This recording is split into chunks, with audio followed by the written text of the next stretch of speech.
You have this one on Reddit uses AI to translate millions of pages and Google's okay with it. I find that interesting. Yes, because typically if the translations are crap in quality, search engines hate it, but they do have a deal with Reddit. They pay for a lot of their data. I believe this deal was struck before Reddit went public. OpenAI has one as well. And anytime you do a Google search, we all see Reddit results much more frequently. They're community-based. It offers a different type of viewpoint. I personally am not a biggest fan of Reddit results showcasing a lot or being included in a lot of top 10 results. I just think like it's not that accurate. Yeah. And people on Reddit either love something or hate something. They're very biased. There's not too much neutral or facts-based stuff. It's just like they're very emotional. But yeah, they're showcasing it more. I do think Google's going to have to make a shift in their algorithm when it comes to showcasing these community sites. I think they algorithmically have too much weight on the community-based websites. We're getting more and more demand for Reddit, continued demand for YouTube, and then we're starting to see demand for people wanting AI workflows. Yeah. So with Reddit and YouTube, are you talking about marketing or workflows? Marketing. Okay, so not workflows on creating videos and promoting. No, when I say workflows, it's more so like using like N8N or Zapier or Make.com or whatever to build these agentic flows. And I'm like, dude, Zapier has been around for a long time. How is this all of a sudden like this new thing when it's really not? No, it really is. And you know what really pisses? I've been tweeting about this a couple of times. Just what pisses me off is like these people that post these N8N workflows, and it's like this complex diagrams and all these things, right?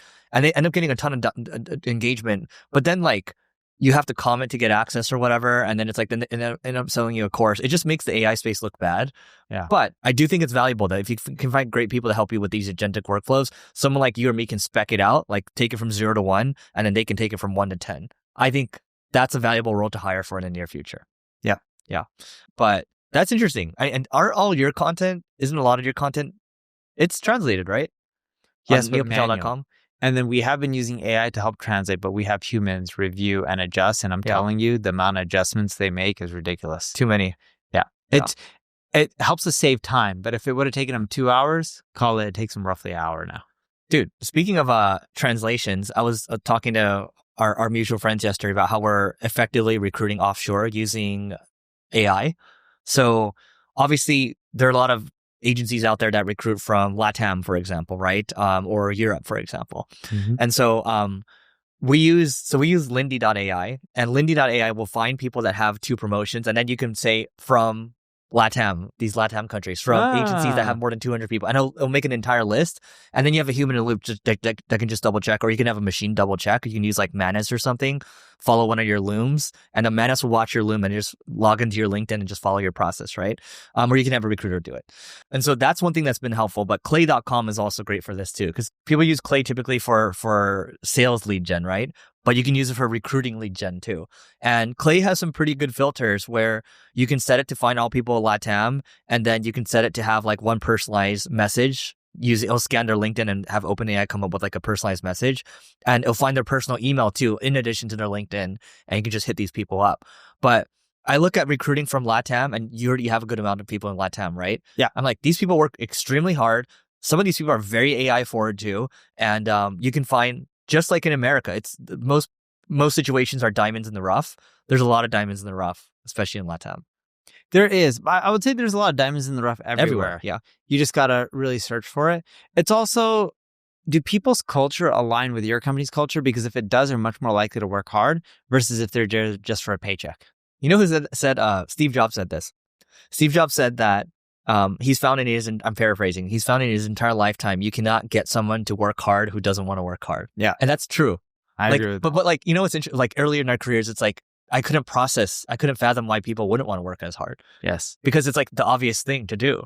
But then people look at us and they don't understand why we work so hard and we don't have a work-life balance, and they think we're crazy. But let me ask you this. So hanging out with our friends yesterday, so we're just like, man, we've been working hard. Some of them, I mean, like have been working since they're 12 years old, right? You've been working since you're 14 years old. That level of grinding, like, do we really want to grind at that level anymore? That's a question for you. Do you feel like you're grinding at that level anymore or not really? No, yeah, I'm not grinding me at neither. that level. You can probably do that for like 15, 20 years. And then after it, you have to make adjustments. You have to make adjustments. Yeah. Like, I don't know how hard Elon Musk works. And I would say he's extreme, but he still has time to play video games and other things. You know why? It's because the way he's blocked everything out. It's basically 5-minute meetings on everything. And so he's time blocked it perfectly. Yeah.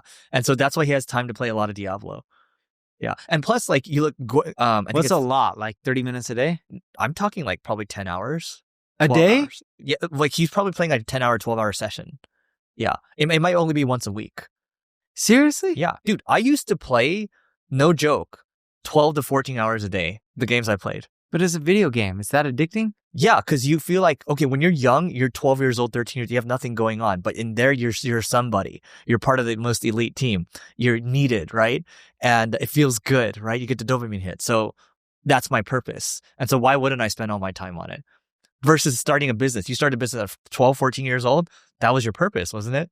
15 and a half. 15 and a half, yeah. But that was your purpose, right? School wasn't your purpose. No. So yeah, if we have our purpose, you go all in on it. That's true. That's a good way to look at it. Yeah. So that's why I think like people that poo-poo on video games, they don't really understand it. I'm not saying do it forever. I'm saying learn and then move on. But let's look at you for a minute now, right? You've had some changes that happened in your personal life. Yeah. You've been a workaholic since I can remember. Yeah. Even when you were in college, you would try to play poker and do other things to make money, and it was very calculated. It wasn't like you were just gambling. Do you still have the same work ethic that you did when you were running Single Grain back in the days? No, I think, I'll tell you what, and we kind of talked about this last time, but the moment my mom passed, I realized two things. One, it's time to have a family. Two, I'm not going to baby people anymore, which means I'm going to delegate a lot more. And I just don't have the stamina or energy to be all over everything like I used to be. Because what my mom reminded me of, again, is she covered everybody to her detriment. Like to her, like it hurt her to have to cover for everybody, right? And so, yeah, that's what I would say. So I don't think I have been. I think it's like we're older now, so we have systems. You have a lot of systems around you. You have a lot of great leaders around you. You have a lot more leverage than you used to have when I first met you. So it's a little different now for both of us. I had a call with a buddy of mine who has a marketing agency a few hours ago before recording this podcast. He's older now. And because he's older, for him, he's not sure what he wants to do in life and where he wants to be. He doesn't work as hard. And his agency does good revenue. Let's call it 9 figures. All right. The market's been up and down for the last few years. He doesn't grind it out. He's probably been doing this for 20-ish years, if I had to guess. Mm-hmm. I don't know how old his agency is, but let's go with 20 plus years. And talking to him, because things are bad right now, he's not willing to grind it out like the way he used to be. And I was telling him, I was like, dude, you don't have a work problem. I'm like, you have a profit problem.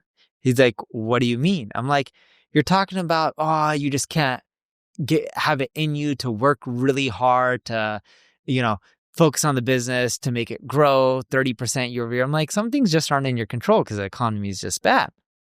I'm like, but you have a profit problem. I'm like, the solution to your business isn't, hey, we need to go change all these things and be a better business so we can grow faster. A lot of things you can't control. Like right now, right? Israel attacked Iran, and Iran suspended nuclear negotiations with the U.S. So all this kind of stuff affects the market, affects revenue, affects marketing. Indirectly, we're not saying, we're concerned about marketing more than human lives or anything like that. It's just the reality that this all affects business and the economy. I was like, how about you just figure out how to cut $3-4 million worth of expenses? He's like, I could. It'll be disruptive. I'm like, okay. Will it impact your growth much? He's like, no, the economy's crap. He's like, I can just hire when things are good again. I'm like, will it cause a lot of churn and cancellation? He's like, no, not really. I'm like, you got your solution. Your solution isn't to figure out how to rejigger your mindset to work harder.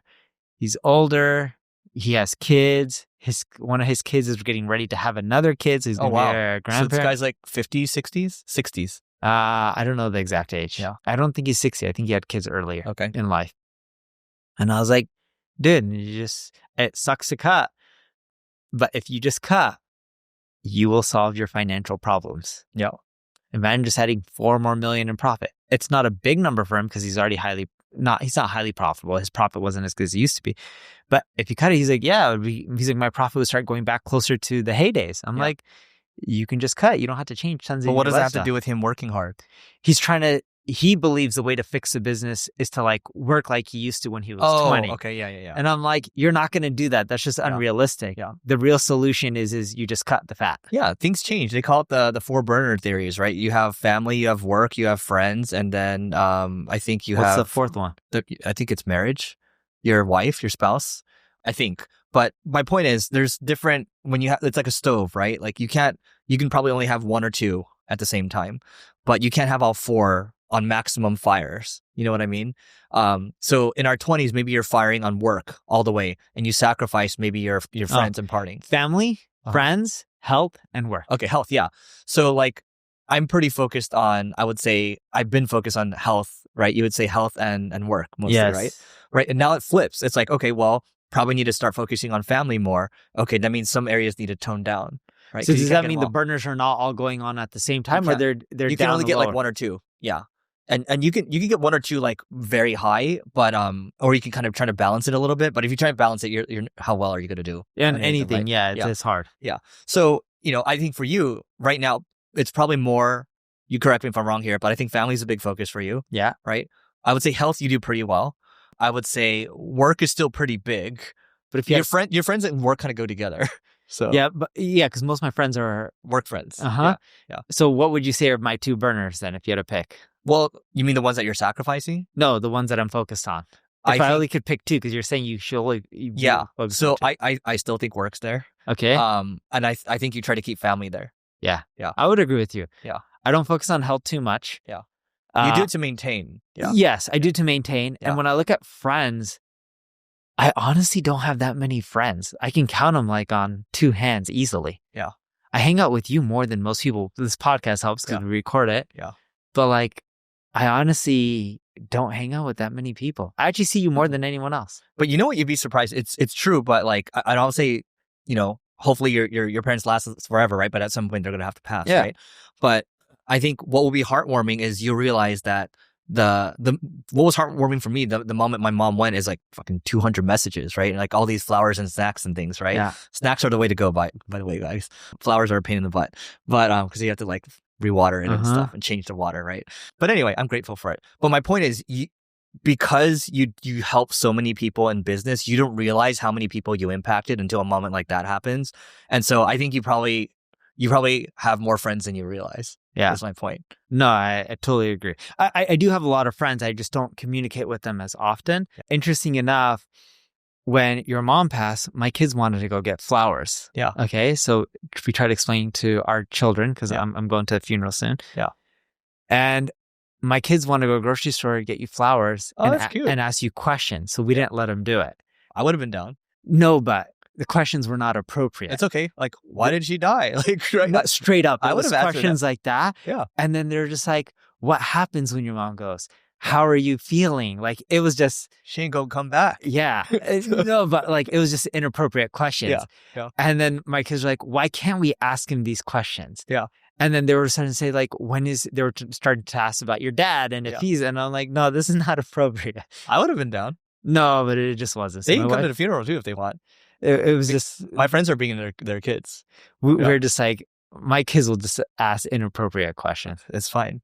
It's a learning experience. But my point is, okay, going back to this, okay, the four burner theories, right? What stage we're at in working. I think if you're listening to this and you're like in your teens or your early 20s, you work like hell because you have no leverage. The leverage you have right now is you have time, right? Use all that time, be a loser, don't go to parties, right? That's what we'd recommend. And then by your 30s, hopefully you have some leverage, you have relationships, hopefully you have a little capital, maybe you've hired a team, and then you just keep building on that over time. And hopefully you're building for, 10, 20, 30 years. But if you get a great, crazy offer, maybe you just take it and, right off into the sunset. But that's how this game typically works. It's very unusual for someone like, love or hate these people, like Elon.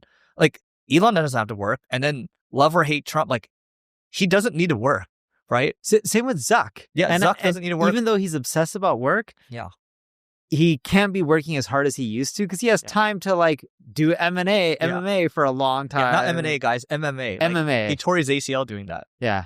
What did I say? MMA. You said M&A because that's on your mind. Yeah. But yeah, no, any of these people, right? Zuck, Larry Ellison, all these people. I think it's always going to be wired within us. But again, there's different stages of your life, and you might have to dial things up and down. But you can't get it all perfectly. So, no, you can't get it all. And by the way, the one thing I'll leave on this and we can move on to the next one is, I told you that I had my mom fill out this story, like this keepsake book where she filled out all her stories. And then it got to a question where it said, what is your biggest accomplishment in your life? And I thought it would be about like her career, because she talked a lot about her career in the thing, right? And usually, like, at least for her, like, it's a lot of based on her accomplishments, but her career accomplishments. But her greatest accomplishments was her friends and her family. And that hit me pretty hard. I was like, yeah, that is my greatest accomplishment. It's not like, that's actually more important than business in my mind. I was talking to Syed about this yesterday. He's like, yeah, that is the only thing that matters. But you don't realize that till later. Even Syed, look how nice he is to his family and extended family. Yeah, but like, this is another thing. It's like, you don't realize how good of friends you have where they're just like, oh, I'm flying over, right? Yeah. So those two to fly over yesterday was like, shit. So think about our marketing friends when we have problems in marketing and how many of them come and help us. None? No. Like, if you had a problem with, like, I just think about business friends. I don't think about marketing friends. Sure, but when you say marketing, I think about the mastermind people. No, but like just business friends. Like someone messaged me saying today, right now, while we're doing this podcast, they need help with their YouTube account. So I will go and help them with their YouTube account after this. Right? Totally. Where we will help people for things. And it's not like we're consultant. Well, technically we have an agency, but it's not like we're like, okay, this is going to cost this much. We just more so go and help. And I think what we've realized at a young age is the phrase that keeps coming back to me is help others get what they want and you'll get whatever you want. Yeah. And you just do that. Like every like, ideally every one ask you have maybe 9 gives. Yep. Maybe more than that. And you just get everything that you want. The world just kind of bends to your will. Yes. So, yeah. All right. So I wanted to take a moment to tell you about my podcast co-host Neil's agency called NP Digital. And they work with a whole host of global companies or a global organization. Also, Neil has SEO tools such as 𝗔𝗕𝗢𝗪 and Answer to Public. All you have to do is go to npdigital.com to learn more. And we'll see you on the other side. All right. So let's talk about what the future SaaS will look like. Oh, okay. This is good. Funny enough, the guy that posted this one, we were partners before on a little. You business. and him? Yeah. So we had a website called Store Mapper, but anyway, that's a side thing. And okay, so remember how I've talked about how the future of marketing is going to be one click? Yeah. So he goes a little deeper here. This guy's 𝗔𝗕𝗢𝗪𝗧. So all SaaS is going to have to move upstream, not just selling software, but doing more of the job that their customers currently use their software to do. Right. So when you look at Cursor, for example, it's doing the job for you. It's writing code for you, right? And people are asking for the Cursor for doing presentations now. I think marketing is going to go in this way too, where people actually don't want to log into like, this web app or this mobile app and like go through this UX. They just want to say, okay, here are my goals and I just want you to do it. And when I say the future of marketing is going one click, it's here's the suggestions. Click this button. Do you just want us to do it for you? And I think a lot of SaaS is going to go in that direction. And so what's happening right now, especially with, and I don't know if you're seeing this, I'm keen to know from your side, but with ClickFlow and with Carrot, there are people just saying, hey, can you just do it for us? Like someone just came through Carrot the other, can you just run it for us? And so I think the bridge right now, if you think about crawl, walk, run in terms of phases, the crawl right now is, okay, here's the SaaS. Can you just do it for us? Eventually it's just going to be the computer doing it. Yeah. Yeah. So, dude, I agree with that. I was talking to a corporation about ABM the other day. Have you heard of Fortive? No. FORTIV. Look them up. Stock. We were actually talking about your solution on their marketing call with their team. $23.71 billion market cap. Is that the logistics company? No logistics. Fortive.ca? Industrial technology conglomerate. They work in all major countries. Oh, yeah. There's so many Fortives. I don't know which one it is. .ca? No, just go Fortive. There's only one that's massive. It's a $23 billion company. I'm just going to type Fortive stock. Yeah, you can see Fortive stock. FTV? Uh-huh. Not FTX?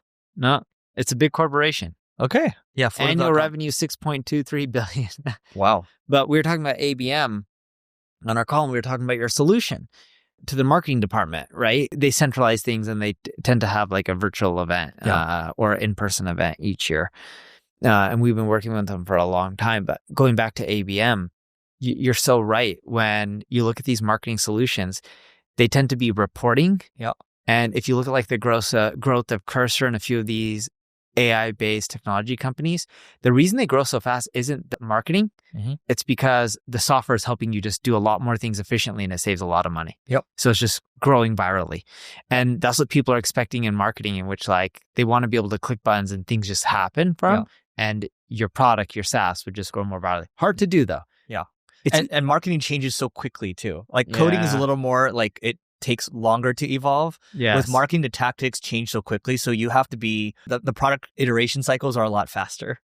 It is. And it's hard to just allow a click of a button because you're relying on so many other platforms where you're restricted on what you can do because based on what they allow you to do through their APIs. And I think in that case, to your point, it has to, if you're going to do one-click marketing, it probably has to be simpler things. It can't be that complex. If it's going to be complex, you need humans in the loop to review. Yeah, I agree with that. Yeah. Well, that's it for today, guys. Please don't forget to rate, review, subscribe, and we'll see you tomorrow.